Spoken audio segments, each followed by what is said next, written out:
Well, good afternoon, Senate District 16. I hope that you're having a good day.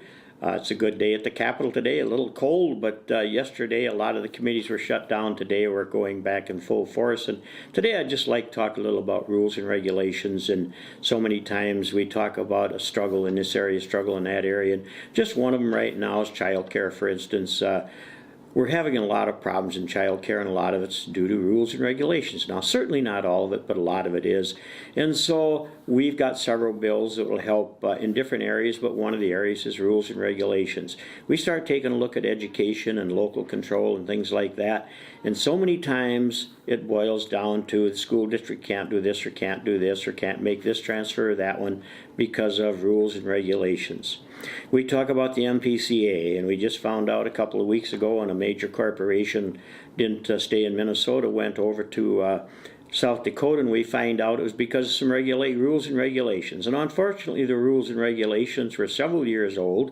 A university study had showed that those rules and regulations were no longer needed, and besides that the MPCA was using those rules and regulations incorrectly. So we hear so much about rules and regulations and how it affects this and how it affects that. The DNR, so many things that are done there are due to rules and regulations. And many times that's a real hindrance.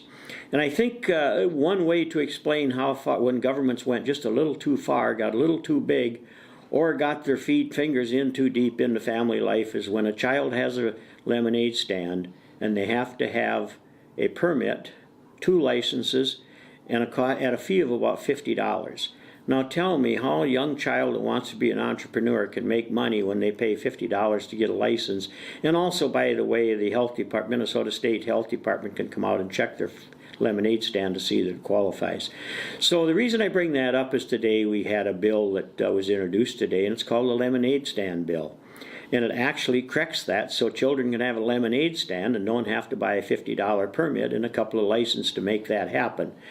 And so the point of this is that a lot of the things we do here are looking at rules and regulations, looking at bills, looking at statutes, and trying to find out ways to do things simpler, easier, and better, less costly, but still we all understand that we do need to make sure we have checks and balances. And we need to make sure that when we do things, that they're being done right, they're done for the safety of the citizens, for the health of the citizens, and things like that.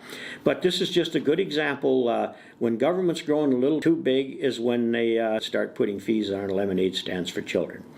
With that said, I'll be back to visit with you again next week and hope that you have a great week.